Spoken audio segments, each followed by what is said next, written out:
الذين ولإخواننا الذين سبقونا بالإيمان.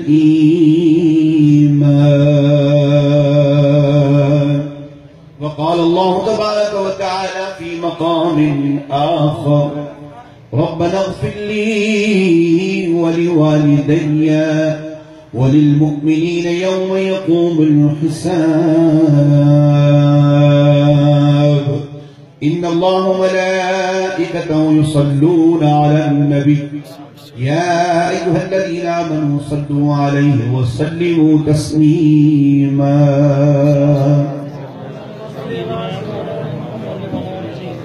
درود پاک حضور صلی اللہ علیہ وسلم کی بات آواز بلند کریے. صلی اللہ علیہ یا رسول اللہ وسلم علیہ یا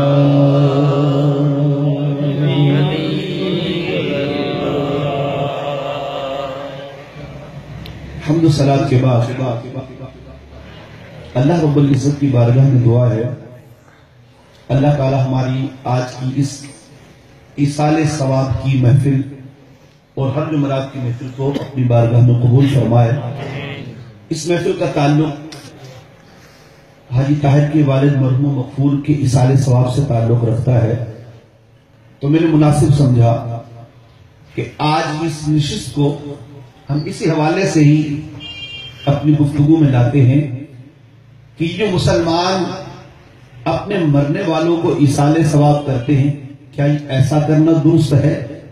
یاد رکھیں ہمارا مذہب اسلام ہے، مسلمانوں کا یہ پیارا مذہب اتنا عظیم اور عظمت والا مذہب ہے.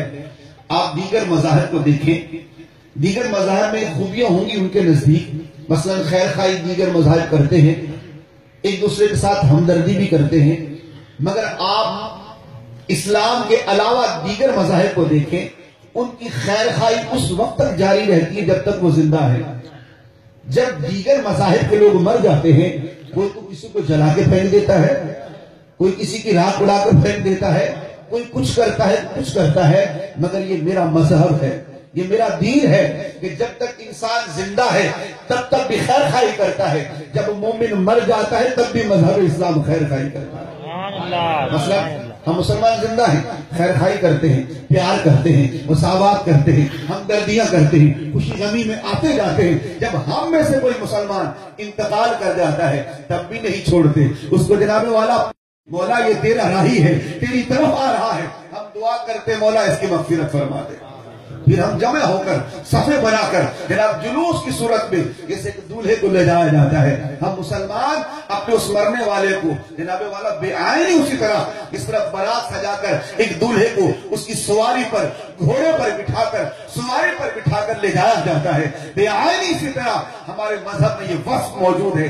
جب کوئی ہمارا مسلمان مر جاتا ہے، آپ کبھی تصور کیجئے گا بارات کا سما ہوتا ہے یا نہیں ہوتا؟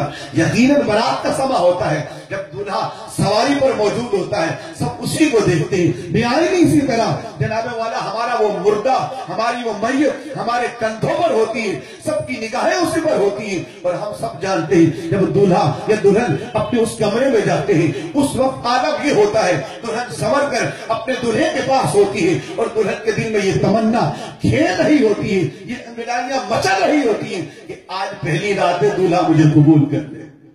تو بیان اسی طرح ہم اپنی میت کو سجا کر دلہن یا دولہا بنا کر اسے قبر میں اتارتے ہیں. اس کی وہ پہلی رات دیکھنے والی ہوتی ہے. اور ہاں ہمارا مومن بندہ جب قبر میں جاتا ہے اسے سوال بھی کیا جاتا ہے کیسے کیا تھا عمل، کس طرح زندگی گزاری تھی. وہ اپنے تمام سوالوں کے جواب دے کر قبر میں موجود ہوتا ہے. فرشتے اسے کہتے ہیں نم کن مسد العروس، اب سو جا دلہن بن کر تیرا پیا آیا چاہتا ہے. آج پہلی رات ہے جیسے وہ دلہن اپنے دولہے کو پسند آ گئی.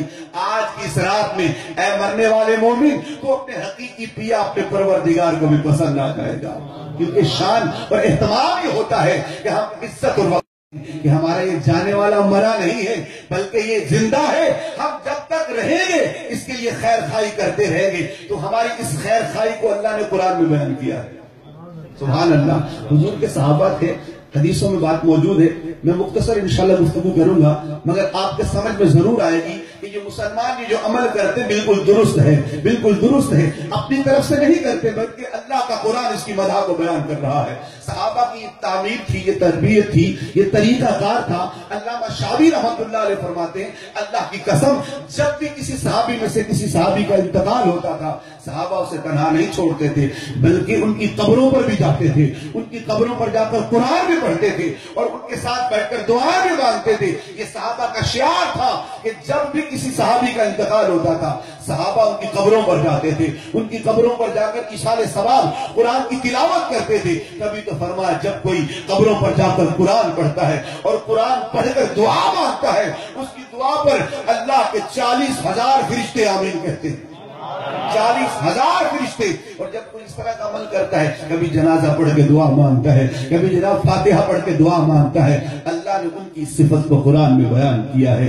سورہ حشر اٹھا کر دیکھیں، اللہ قرآن میں فرماتا ہے بسم اللہ الرحمن الرحیم والذین جاءوا من بعدهم یقولون، اللہ فرماتا ہے اے میرے مصطفیٰ تیرے صحابہ کے بعد، ان صحابیوں کے بعد کچھ لوگ آئیں گے اے پیارے وہ مجھ سے یہ دعائیں مانگیں گے ربنا اغفر لنا، اے اللہ ہمیں بخش دے، وَلِإِخْوَانِنَا الَّذِينَ سَبَقُونَا بِالْإِيمَانِ، اے اللہ ہمیں بھی بخش دے اور ہمارے ان بھائیوں کو بخش جو ایمان کی سلامتی کے ساتھ دنیا سے چلے گئے۔ اللہ نے ان کی وصف کو بیان کیا ہے۔ اے پیارے، اے محبوب پیارے، اے امت کے سہارے جو تیرے صحابہ کے بعد آئیں گے، صحابیوں کے بعد آئیں گے، یعنی قیامت تک آنے والے مؤمنین جب وہ اللہ سے دعائیں مانگیں گے اے اللہ ہمیں بخش دے، ہمارے مرنے والوں کو بخش دے، اللہ فرما رہا ہے محبوب ان کا یہ عمل تیرے رب کو بڑا پسند ہے۔ اللہ نے قرآن میں اس وصف کو پسند کیا ہے۔ اے محبوب ان کی ادائیں تیرے رب کو بھا گئیں کہ وہ خود کے لیے بھی مغفرت کی دعائیں مانگیں گے، اللہ کو بھی پسند ہے، اس کے مصطفیٰ کو بھی پسند ہے۔ ہم نماز پڑھتے ہیں، نماز کے اندر ہم آخر میں دعا پڑھتے ہیں، آپ کے علم میں ہوگا یہ دعا حضرت ابراہیم علیہ السلام نے اللہ کی بارگاہ میں مانگی تھی اور اس میں ہم آخر میں کہتے ہیں ربنا اغفر لی وَلِوَالِدَيَّ وَلِلْمُؤْمِنِينَ يَوْمَ يَقُومُ الْحِسَابِ، اے اللہ مجھے بھی بخش دے، میرے ماں باپ کو بخش دے اور قیامت تک جتنے مومنین آئے اے اللہ ان سب کی بھی مغفرت فرما۔ اللہ کا پیغمبر، اللہ کا نبی اللہ سے دعا کر رہا ہے اللہ مجھے بھی بخش دے۔ معلوم چلا زندہ بھی اپنی بخشش کی دعا مانگ سکتا ہے، مرنے والوں کے لیے بھی بخشش کی دعا مانگ سکتا ہے، اور اللہ کا کوئی بھی نبی ایسا قطعاً کوئی عمل نہیں کرے گا جو اللہ کو پسند نہ ہو۔ اللہ کا ہر نبی ہر وہی کام کرتا ہے جو اللہ کو پسند ہے۔ تو حضرت ابراہیم علیہ السلام کی یہ دعا اے اللہ مجھے بخش دے، میرے ماں باپ کو بخش دے اور قیامت تک جتنے مومن آئے اے اللہ ان سب کی مغفرت فرما دے۔ تو قرآن کی آیات سے پتہ چلا کہ مرنے والوں کے لیے مغفرت کے بہانے ڈھونڈنا، وہ دعا کی صورت میں ہو، وہ ایصال ثواب کی صورت میں ہو، یہ اللہ کو بھی پسند ہے اور اس کے مصطفیٰ کو بھی پسند ہے۔ اور جی ہاں میرے محبوب علیہ السلام کی حدیثوں میں یہ بات موجود ہے۔ سرکار دو عالم صلی اللہ علیہ وسلم آپ فرماتے ہیں من میت فی القبر الا متغوث، سرکار فرماتے ہیں جب میت قبر میں اس طرح ہوتی ہے جسے ڈوبنے والا ہوتا ہے، اب ڈوبنے والے کو تنکے کا سہارا چاہیے، سرکار فرماتے ہیں ینتظر دعوتن، وہ مرنے والا قبر میں انتظار کرتا ہے اس بات کا کہ کوئی اس کو دعا دے، کوئی اس کے لیے دعا مانگے۔ فرمایا جب کوئی اسے دعا دیتا ہے او ابین او امین او اخین او صدیقین، اس کا والد دعا مانگتا ہے، اس کی امی اس کے لیے دعا مانگتی ہے، اس کا بھائی دعا مانگتا ہے، اس کا کوئی دوست دعا مانگتا ہے، میرے آقا فرماتے ہیں وہ دعا اس کے لیے اس طرح ہوتی ہے جس طرح دنیا کے بڑے بڑے پہاڑ ہوتے ہیں۔ اور پھر وہ پہاڑوں برابر نیکیاں اس کی قبر میں اتار دی جاتی ہیں. سرکار فرماتے ہیں زندہ لوگوں کی طرف سے ان مرنے والوں کے لیے یہی بخشش کی دعائیں بہترین تحفہ ہے. یعنی حضور علیہ السلام نے بھی ہمیں یہ بتا دیا کہ دعائیں مانگا کرو، استغفار کیا کرو، ایصال ثواب کیا کرو. تمہارا یہ ایصال ثواب کرنا ان مرنے والوں کو فائدہ دیتا ہے. حضور سے بھی پوچھا جاتا تھا، صحابہ حضور کے پاس آتے تھے، یا رسول اللہ کیا ہم اپنے مرنے والوں کے لیے ایصال ثواب کریں؟ حضور فرمایا کرتے نعم کیا کرو. حضور ہم اپنے مرنے والوں کی طرف سے حج کریں؟ فرمایا کیا کرو. پھر ایک صحابی نے پوچھا، یا رسول اللہ اگر ہم اپنے مرنے والوں کے لیے صدقہ کریں، حج کریں، کوئی نیکی کریں، کیا ان کو پہنچتی ہے؟ میرے نبی صلی اللہ علیہ وسلم فرمایا نعم واللہ، ہاں اللہ کی قسم تم کوئی بھی نیکی کرو، اللہ تبارک و تعالیٰ تمہاری نیکیوں کو جبریل کے ذریعے نور کے طباقوں میں، نور کے تھالوں میں پیش کر کے ان مردوں پر پیش کرتا ہے. اور مردے پہچانتے ہیں کہ ہمارے فلاں نے ہمارے لیے ایصال ثواب بھیجا ہے. یہ مسلمانوں کا طریقہ ہے، یہ اچھا طریقہ ہے. اکثر مقام پر شیطان وسوسے دیتا ہے، جی حضور صلی اللہ علیہ وسلم نے تو نہیں کیا، حضور کے صحابہ نے نہیں کیا. میں آپ کو اتنی حدیثیں پیش کر سکتا ہوں کہ صحابہ تو حضور سے آ کر بار بار پوچھتے تھے. حضور کے صحابی ہیں حضرت سعد رضی اللہ تعالیٰ عنہ، امی جان کا انتقال ہو چکا ہے. عرض کی یا رسول اللہ میری امی جان کا انتقال ہو چکا ہے، سرکار مجھے ارشاد فرمائے کہ وہ میں کون سا عمل ہے کروں میری ماں کو ثواب پہنچے. سرکار صلی اللہ علیہ وسلم فرمایا سعد لبیک یا رسول اللہ. فرمایا کنواں خرید، اور کنواں خرید کے کہے لِحَاذِهِ لِأُمِّ سَعَدٍ کہ اے اللہ میں اس کنویں کو اپنی امی یعنی ام سعد کے نام وقف کرتا ہوں. مطلب یہ کہ اے سعد دنیا اس کنویں سے پانی پیے گی، جتنا یہ پانی پیئیں گے تیری امی جان کو ثواب ملتا رہے گا. معلوم چلا حضور صلی اللہ علیہ وآلہ وسلم نے بھی اس کی ہمیں اجازت عطا کی ہے. تو جب بھی کوئی نیکی کرتا ہے اس کی نیکی کا اجر و ثواب مرنے والوں کو ضرور پہنچتا ہے. اور میرے نبی صلی اللہ تعالی علیہ وسلم بار بار اپنے صحابہ کو اس کی تلقین بھی کرتے تھے. ایک صحابی حضور کی خدمت میں حاضر ہوا، عرض کی یا رسول اللہ میرے ابا جان نے وصیت کی تھی کہ جب میں مر جاؤں میری طرف سے 100 غلام کو آزاد کر دیجیے گا. ارشاد فرمایا وصیت کیسی تھی؟ عرض کی یا رسول اللہ 50 میرے بھائی کے ذمہ، 50 میرے ذمہ لگائے تھے. فرمایا اگر تیرا باپ مسلمان تھا اور ایمان پر مرا ہے تو ان کے لیے ایصال ثواب کرو، بے شک تمہارا ایصال ثواب کرنا مومن کو قبر میں فائدہ دیتا ہے. اس سے پتہ چلا کہ مرنے والا مومن ہو اور اس کا یہ عقیدہ ہو کہ میں مروں گا مجھے بھی ثواب پہنچے گا، اور اپنی زندگی میں وہ ایصال ثواب کرتا تھا. روایت شاہد ہے کہ جب وہ مرتا ہے اللہ اسے بھی اس کا اجر عطا کرتا ہے. پر وہ لوگ ایصال ثواب نہیں کرتے. بے شمار حدیثیں کہ ان کے مردے قبروں میں پریشان رہتے ہیں. حضرت ابو قلابہ رضی اللہ تعالیٰ عنہ یہ اللہ کے برگزیدہ ولی ہیں. انہوں نے ایک دن خواب دیکھی. خواب میں قبرستان کا ماحول ہے. علامہ قلیوبی رحمت اللہ علیہ قلیوبی عربی کی کتاب ہے، اس کے اندر اس واقعے کو لکھتے ہیں. خواب انہوں نے دیکھی قبرستان ہے اور قبرستان میں مردے قبروں سے نکل پڑے ہیں، اور اچانک کیا دیکھتے ہیں کہ نور کے تھال ظاہر ہوتے ہیں اور مردے ان نور کے تھالوں کی طرف لپکتے ہیں اور اپنے اپنے تھال کو لے کر کچھ اس سے چن چن کر کھاتے ہیں. اتنے میں قریب سے ایک مردے کو دیکھا، غمگین سا بیٹھا ہوا ہے، پریشان سا بیٹھا ہوا ہے. حضرت ابو قلابہ رحمت اللہ تعالیٰ علیہ آپ فرماتے ہیں میں نے اس پریشان سے پوچھا اے پریشان مردے، اے غمگین مردے، یہ خوش و خرم کیوں، تو غمگین کیوں؟ وہ غمگین مردہ بولنے لگا یہ وہ لوگ ہیں کہ ان کے ایصال ثواب رشتہ دار کرتے ہیں، کوئی دوست ان کو ایصال ثواب کرتا ہے، صدقہ و خیرات بھیجتا ہے، یہ اپنے حصے کا چن چن کے کھاتے ہیں. ان کو فیضان پہنچتا ہے، ان کو برکت پہنچتی ہے. کہا تو کیوں نہیں لیتا؟ کہا میرا کوئی نہیں ہے جو مجھے ایصال ثواب کرے.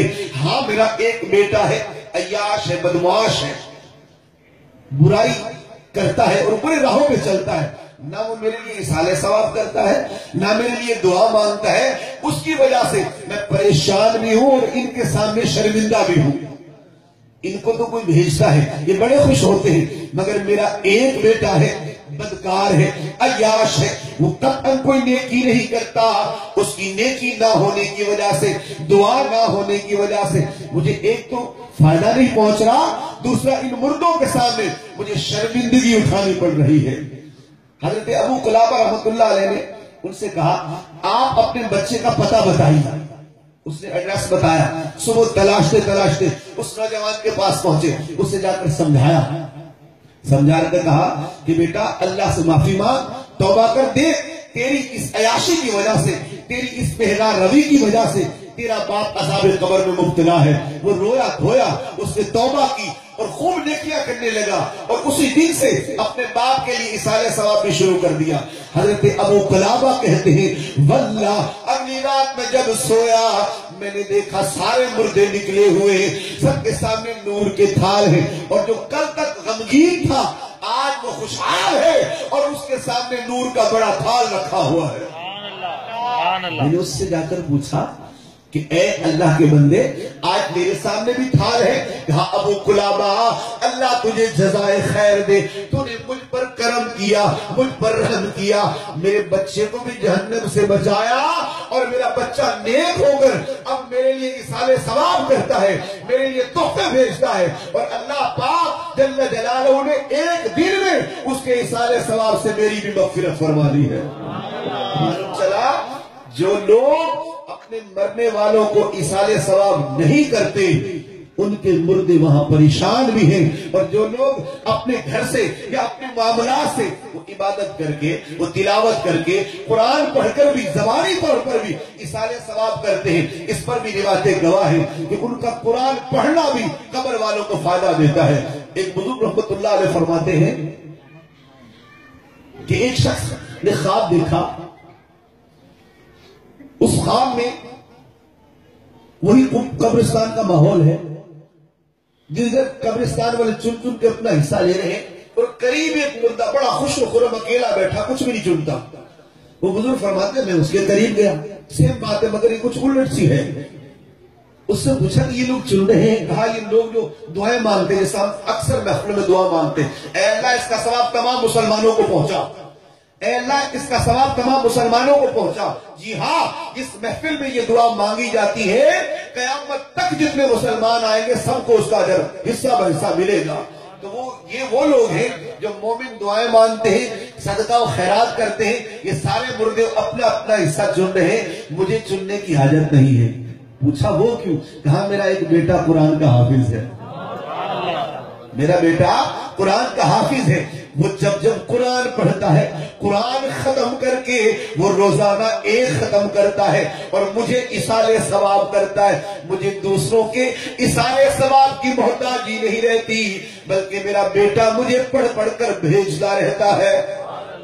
تیرا بیٹا کہاں رہتا ہے؟ کہا فلاں بازار کے اندر جلیبی بنا کر لوگوں کو بیچ بیچ کے گزارا کرتا ہے. وہ بزرگ فرماتے میں اس بازار میں چلا گیا، اس ایڈریس پر میں نے دیکھا واقعی ایک نوجوان موجود ہے، وہ جلیبیاں بنا رہا ہے اور جلیبیاں بیچ رہا ہے. جلیبیاں بناتے ہوئے میں نے دیکھا اس کے لب حرکت کر رہے ہیں. میں اس کے قریب گیا، میں نے اس سے پوچھا اے نوجوان تو یہ جلیبیاں بنا رہا ہے، تیرے لبوں پر حرکت کیسی ہے؟ کہنے لگا اے اللہ کے بندے یہ میرا کام کاج ہے، اس کام کاج میں میرے لبوں کی جو حرکت دیکھتے ہو میں اللہ کے قرآن کی تلاوت کرتا ہوں. کیوں کرتے ہو؟ کہا اس لیے کرتا ہوں میرے والد گرامی کا انتقال ہو چکا ہے، میں روزانہ اس کام کے دوران ایک قرآن کا ختم کر لیتا ہوں اور شام کو اپنے والد صاحب کو میں اصالہ ثواب کر دیتا ہوں. کہا بیٹا مبارک ہو، تیرا یہ عمل اللہ کے دربار بھی مقبول ہے، اور یہ جو تو اصالہ ثواب کرتا ہے تیرا باپ تیرے اصالہ ثواب کی وجہ سے بڑا خوش و خرم ہے. تو معلوم چلا یہ جو مسلمانوں کا طریقہ ہے یہ درست ہے. کبھی شیطان کے وساوس میں نہ آیا کریں. شیطان اگر کبھی وسوسہ دے تو شیطان کو جھٹک دیا کرو. جب اللہ قرآن میں کہتا ہے، میرے مصطفیٰ کی زبان میں جاری ہے، جی ہاں میرے حضور کے عمل سے بھی اصالہ ثواب ثابت ہے. جب حضور صلی اللہ علیہ وسلم کے مشفق چچا حضرت امیر حمزہ کی شہادت ہوئی. حدیث پاک میں علماء کو کتاب پڑھائی جاتی ہے نور الانوار.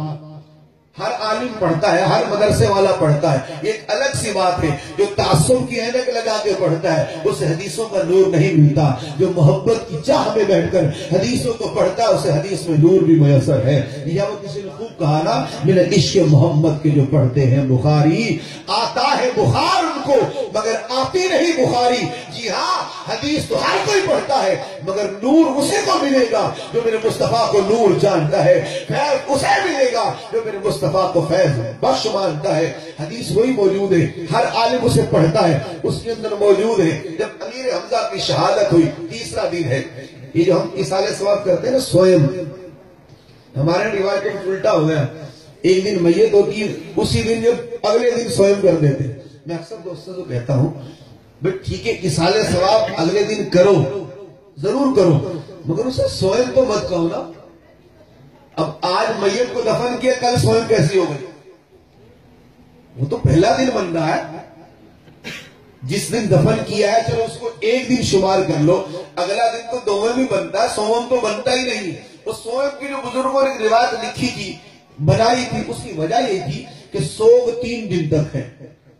3 دن کے بعد سوگ تعزیت نہیں ہے, تاکہ 3 دن کے بعد اپنے کاروبار میں چلے جاؤ.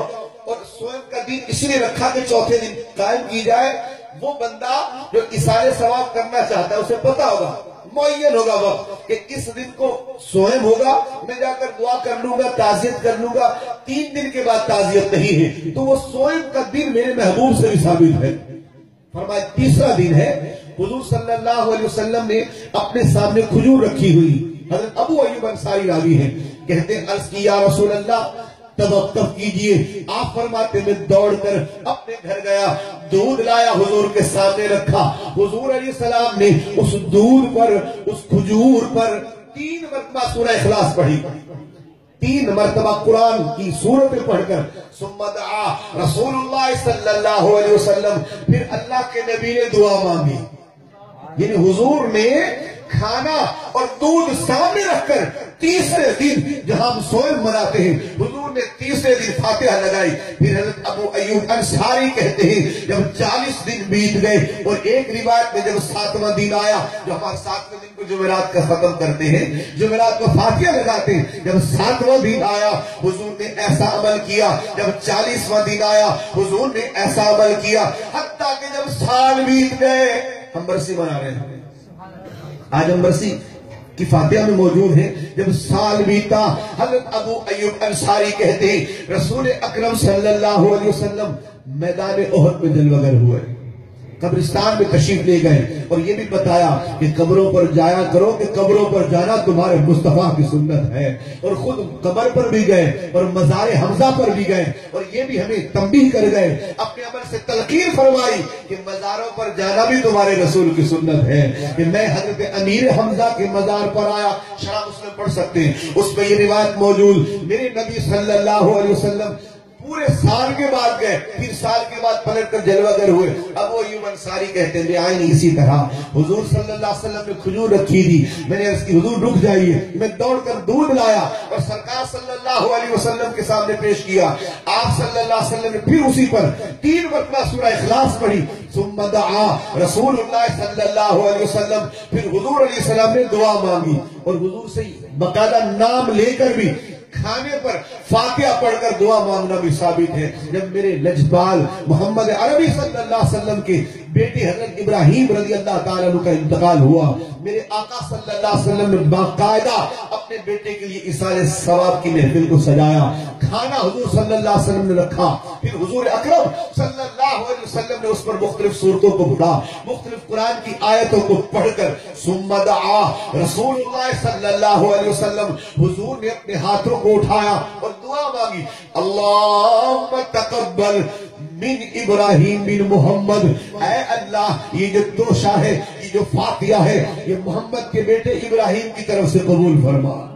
تو معلوم چلا یہ نام لے کر دعائیں مانگنا اور اصالہ ثواب کرنا بالکل یہ میرے محبوب کی سنت بھی ہے, یہ صحابہ کی سنت بھی ہے, اور قیامت تک حضور کے جتنے بھی امتی ہیں ان طریقوں پر عمل کرتے رہیں گے. میں پھر عرض کروں گا کبھی شیطان کے وسوسوں میں نہ آیا کریں. لوگ بول دیتے ہیں شیطانوں کو وسوسے میں آ کر جناب وہ فاتحہ لگانا حرام ہے, فاتحہ کا کھانا حرام ہو جاتا ہے, 11ویں کا کھانا حرام ہو جاتا ہے, جناب 12ویں کا کھانا حرام ہو جاتا ہے. یہ سب شیطان کے وسوسے ہیں. اللہ کی قسم میں آپ کو 20 حدیثیں سنا سکتا ہوں کہ حضور کھانا رکھ کر اس پر قرآن پڑھتے تھے. آپ صلی اللہ علیہ وسلم کھانے پر تسبیحات پڑھتے تھے. کبھی اس طرح تو نہیں ہوا حتیٰ کہ صحابہ کی سیرت اٹھا کر دیکھے. صحابہ جانور تو پالتے اسی لیے تھے, بلکہ جو خوبصورت جانور ہوتا تھا بکری خوبصورت ہوتی تھی. صحابہ پتہ کیا کہتے تھے, لہذا ساتھی محمد صلی اللہ علیہ وسلم کہ اے لوگوں سنو یہ بکری میری نہیں ہے, یہ بکری محمد عربی کی ہے.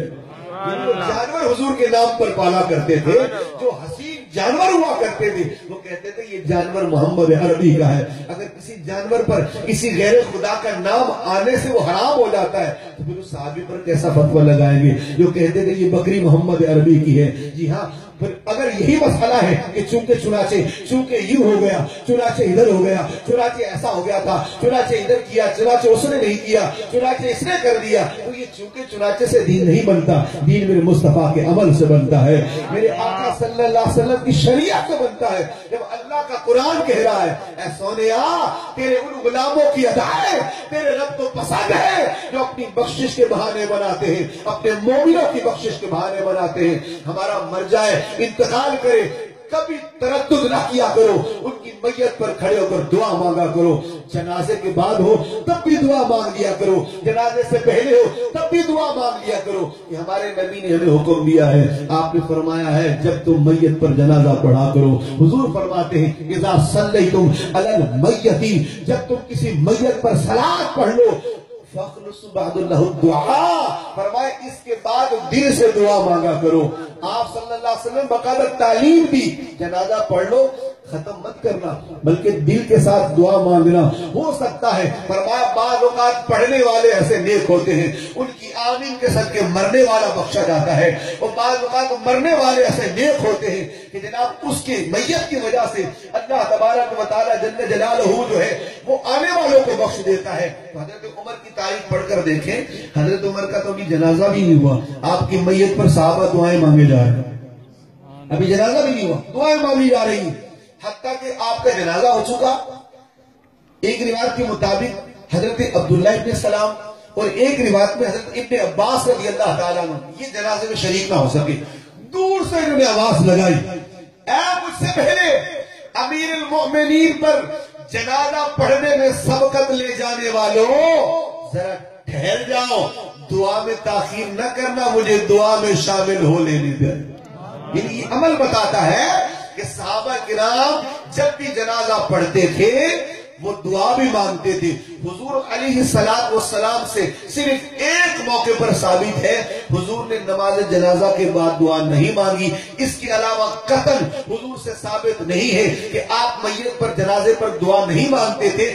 ایک جنازہ وہ تھا کہ جو منافقوں کا سردار تھا, رئیس المنافقین تھا, حضور نے اس کا جنازہ پڑھایا. اس کی الگ سے ڈیٹیل ہے کہ اس کا ایک احسان تھا, اس نے آپ کے چچا کے لیے اپنی چادر دی تھی, اور اس کا بیٹا حضور کا صحابی تھا, اس نے عرض کی کہ سرکار آپ چلے جائیے, حضور تشریف لائیے. صحابی کا دل رکھنے کے لیے حضور تشریف لائیے. یہاں بعد شیطانی وساوس ہمیں گھیرتے ہیں, شیطان وسوسہ دیتا ہے. پتہ چلا کہ نبی کے نماز جنازہ پڑھانے سے بھی کسی کی بخشش نہیں ہوتی, یہ شیطان وسوسہ دیتا ہے.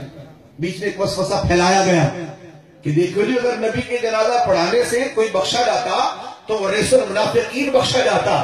علماء نے خوبصورت جواب دیے شیطان کو کہ ظالم تیرا کام ہے مسلمانوں کو گمراہ کرنا. میرے محبوب علیہ الصلوۃ والسلام نے اپنے صحابہ کا دل رکھا ہے اور اس ظالم کا وہ جو احسان تھا اس کا بدلہ دیا. مگر اگلی بات سن, میرے رسول صلی اللہ علیہ وسلم نے اس مردار کے لیے دعا نہیں مانگی. حضور گھر سے چلے, اللہ نے نہیں روکا. حضور گھر سے چلے, رب نے نہیں روکا. حضور جنازے کی طرف تشریف لائے, رب نے نہیں روکا. آپ قرآن پڑھ کر دیکھیں, حضور مصلی پر جلوہ گر ہوئے, اللہ نے نہیں روکا. اللہ نے فرمایا سونیا جنازہ تو آپ پڑھ رہے ہیں مگر اس مردار کے لیے دعا آپ نے نہیں مانگی. کہ تیرے ہاتھ اٹھ جائیں گے، اللہ اس ظالم کو بھی بخش دے گا، مگر اے محبوب یہ تجھے ستانے والا ہے، تیرے رب کی مشیت اس کو گوارا ہی نہیں کرتی، جو میرے مصطفیٰ کو ستائے اللہ اس کو بخش دے۔ بس آپ نے اس کے لیے دعا نہیں مانگنی، تو پتہ چلا حضور نے دعا نہیں مانگی اور میرا مصطفیٰ جس کو دعا دیتا ہے اللہ اسی کی بخشش فرماتا ہے۔ تو حضور صلی اللہ علیہ وسلم نے عمل واضح کر دیا کہ جس کی میت پر دعا مانگی جائے گی سمجھ لو وہ جنازہ مومن کا ہے، جس کے جنازے پر دعا مانگی جائے تو سمجھ لینا کہ وہ میت مومن کی ہے، تبھی تو دعائیں مانگی جا رہی ہیں، اور جس کے جنازے پر دعا نہ مانگی جائے تو سمجھ لینا اسی کی نسل سے ہے۔ تبھی حضور صلی اللہ علیہ وسلم نے ایک موقع پر اس منافق کے جنازے کے بعد دعا نہیں مانگی۔ مولا علی کی سیرت بھری پڑی ہے کہ حضرت علی ہمیشہ نماز جنازہ پڑھا کر دعا مانگا کرتے تھے، اور الحمدللہ مسلمانوں کا یہ عقیدہ ہے سونیا جو تیرے طریقے ہیں اسی پر جینے والے ہیں، جو آپ کے اعمال ہیں ہم اسی پر مرنے والے ہیں۔ یا رسول اللہ آپ نے جنازے کے بعد دعا مانگی، سنی اسی پر قائم ہے۔ یا رسول اللہ آپ نے فاتحہ لگوائی، فاتحہ دلوائی، فاتحہ کا حکم دیا، سنی آج بھی قائم ہے، اور انشاءاللہ قیامت تک ہم اس بات پر قائم رہیں گے۔ فلہذا کبھی شیطان کے وسوسوں میں نہ آیا کرے۔ خدا کی قسم فاتحہ لگانے سے کھانا حرام نہیں ہوتا، فاتحہ لگانے سے قطعاً کوئی عمل اس طرح اس میں کیا نہیں جاتا کہ جناب جو اس عمل کو حرام کر دے۔ اب خود ہی عقلی حوالے سے دیکھ لیں، کھانا پکایا، کھانے میں کیا کیا چیزیں ہوتی، سب حلال ہوتی، پانی حلال، اس میں جتنی اجسام ڈالی جاتی ہیں، اجناس ڈالی جاتی ہیں، سب کے سب حلال ہوتی ہیں۔ جو بھی طعام پکایا جاتا ہے وہ سب کے سب حلال ہوتا ہے، اس پر پھر قرآن پڑھا جاتا ہے، سب کے سب حلال ہوتا ہے۔ اب یہ بتائیں وہ کون سا عمل ہے کہ اس چیز کو حرام کر رہا ہے؟ اکثر لوگوں کو دیکھا ہے اس کو حرام بھی کہتے ہیں مگر کھاتے بھی ہیں، حرام بھی کہتے ہیں کھا جاتے ہیں۔ تو بھائی کیا ہوگا آپ کو، حرام بھی کہتے ہیں اور کھا بھی جاتے ہیں، وہ بالکل وہی بات یہاں پر صادق آتی ہے۔ مناظر اسلام حضرت عبد المجید رضوی دامت برکاتہ علی آپ فرماتے ہیں میں اس شخص کو جانتا ہوں کہ ایک شخص فاتحہ کے قائل نہیں تھا، ایصال ثواب کا قائل نہیں تھا، وہ اپنے کسی ٹور پر نکلا، کچھ عرصے کے بعد اپنے گھر آیا، اتفاق دیکھیں اس کی جو زوجہ ہے وہ ایصال ثواب بھی کرتی ہے، 11ویں شریف بھی مناتی ہے، فاتحہ بھی چھپ چھپ کے لگا لیتی ہے۔ اب یہ رات کے وقت آیا، بیگم کچھ پکا ہوا کھانے کو ہے؟ اس نے کہا جی وہ پکایا تو کچھ نہیں، قریب وہ سنی مسلمانوں کا گھر ہے، انہوں نے وہ 11ویں شریف کی تھی، بکرا کاٹا تھا، گوشت بھیجا تھا، تو 11ویں شریف نے حرام کر دیا بس۔ رات کو لگی نا بھوک، حضرت مناظر اسلام عبد المجید رضوی دامت برکاتہ علی فرماتے ہیں، آپ فرماتے ہیں کسی شخص کو شک ہو، یہ صرف مفروضہ مثال نہیں، یہ حقیقت ہے، وہ فرماتے ہیں کہ میں اس گھرانے کو جانتا ہوں کہ رات میں جب بھوک لگی نا، بیگم وہ جو پکایا تھا ذرا وہ تھوڑا دیکھنا، وہ گوشت انہوں نے بھیجا تھا نا، جی گوشت انہوں نے بھیجا تھا، باقی سامان تو اپنا تھا نا، ہاں جی وہ تو اپنا تھا، پانی بھی اپنا تھا، جی اپنا تھا، مسالہ مرچی بھی اپنے تھی، جی وہ بھی اپنی تھی۔ اچھا ایسا کرو باقی سامان تو اپنا ہے نا، ایسا کرو وہ بوٹیوں کے سامنے وہ چمچ رکھ کر شورما مجھے ڈال دو۔ اب علامہ صاحب دامت برکاتہ علی فرماتے ہیں اب وہ زوجہ سنی، اس نے بتا دیا تو کسی سنیوں کو کہ دیکھ لو یہ حال ہے، شیطان یوں وسوسے دلا کر ایمان بھی خراب کرتا ہے، دین بھی برباد کرتا ہے۔ اللہ اکبر کبیرہ، جب وہ چمچ رکھ کر جناب وہ شوربہ ڈالتی ہے تو ایک بوٹی گرتی ہے، اس نے کہا بیگم جو اپنی طرف سے آتی تو آنے دو۔ کیفیت دیکھیں بھئی وہ چیز جو پہلے حرام تھی اب کیسے حلال ہو رہی ہے، تو معلوم یہ چلا یہ سب شیطان کے وسوسے ہیں۔ قطعاً شیطان کے وسوسوں میں نہیں آنا، بلکہ ہم نے اپنے مصطفیٰ کے فرمان کو دیکھنا ہے، اپنے حضور کے دین کو دیکھنا ہے، اللہ کے قرآن کو دیکھنا ہے کہ اللہ نے قرآن میں فرمایا والذین جاءوا من بعدہم یقولون ربنا اغفر لنا ولاخواننا الذین سبقونا بالایمان۔ اے پیارے تیرے صحابہ کے بعد قیامت تک جو آئیں گے وہ اللہ سے دعائیں مانگیں گے، اپنی مغفرت کی بھی، مرنے والوں کے لیے بھی اصالہ ثواب کریں گے، ان کا یہ عمل تیرے رب کو بڑا بھاتا ہے، بڑا اچھا لگتا ہے۔ اور حضرت ابراہیم علیہ السلام بھی یہی دعا کر رہے ہیں ربنا اغفر لی ولوالدی وللمؤمنین یوم یقوم الحساب۔ اللہ مجھے بھی بخش دے، میرے ماں باپ کو بھی بخش دے، اور قیامت تک جتنے مسلمان آئے ان سب کی مغفرت فرما۔ تو اصال ثواب کا انداز بھی یہی ہوتا ہے، ہم پڑھ کر اصال ثواب کر کے اپنے اس مرنے والوں کے لیے یہی کہتے ہیں ربنا اغفر لی ولوالدی وللمؤمنین یوم یقوم الحساب۔ اے اللہ یہ جو کچھ بھی پڑھا ہے اس کے صدقے ہمیں بھی بخش دے، انہیں بھی بخش دے، جو چلے گئے ان کو بھی بخش دے، جو آئیں گے ان کو بھی بخش دے، قیامت تک جتنے آئیں گے ان کو بھی بخش دے۔ تو مبارک ہو اس مسلمان کو جو اللہ کے نبیوں کے طریقے پہ چل رہا ہے، صحابہ کے طریقے پہ چل رہا ہے، اور یہی مسلک رضا ہے، اور مسلک رضا زندہ باد ہے۔ اپنے آپ کو آپ مسلک رضا سے بالکل متصل رکھیں، خدا کی قسم یہی وہی رہا ہے جو ہمیں حضور صلی اللہ علیہ وسلم کے دروازے تک لے جاتی ہے، اور جو رستہ حضور کے در تک لے جائے وہی جنت تک لے جاتا ہے۔ اللہ تعالیٰ اپنے حبیب صلی اللہ علیہ وسلم کے صدقے ہمیں نیک متقی پرہیزگار بنائے، آمین بجاہ النبی الامین صلی اللہ تعالی علیہ وآلہ وسلم۔